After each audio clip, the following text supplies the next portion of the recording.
Усвоен предлог законот за амнестија ќе се носи во редовна постапка. Ова е одлуката од последната 28 седница на владата на Република Македонија. Министерството за правда и службите на владата се задолжени да обезбедат услови за увид во предлог текстот на законот до засегнатите министерства, но и пошироката јавност. Јавната расправа за предлог законот ќе трае 20 дена. Во појаснувањето за потребата од овој закон, министерот за правда Билен Саљии истакна дека предлогот за донесување на нов закон за амнестија е израз на добра волја на државата кон одредена група на правосилно осудени лица, со цел за нивна ресоциализација и за растеретување на затворите од прекумерниот број на лица кои се наоѓаат на одслужување на затворска казна, воедно како и условите во казнено-поправните установи во државата. Во предложениот текст на законот не се предвидува амнестија за лица правосилно осудени на казна до животен затвор, сторители на кривично дело убиство,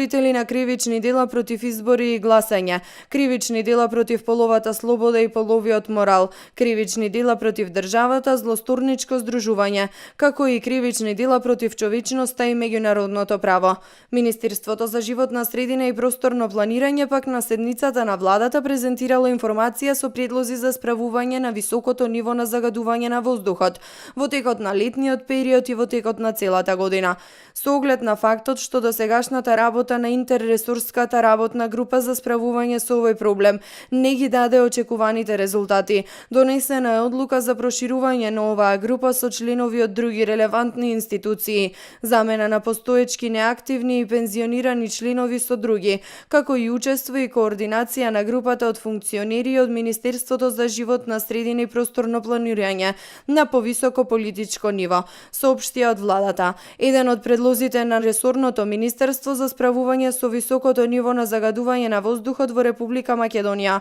е и засилен мониторинг на спроведување на сите пропишани мерки за подобрување на квалитетот на воздухот, како и на времено информирање на владата за ефикасно спроведување на дефинираните мерки во планските документи. На 28-та седница на владата беа донесени одлуки за зголемување на платите во градинките, укинување на надоместокот за информација од јавен интерес, беше усвоена и одлуката за одобрување на средства од буџетот за спроведување на локалните избори за Државната изборна комисија и за Агенцијата за аудио и аудиовизуелни медиумски услуги.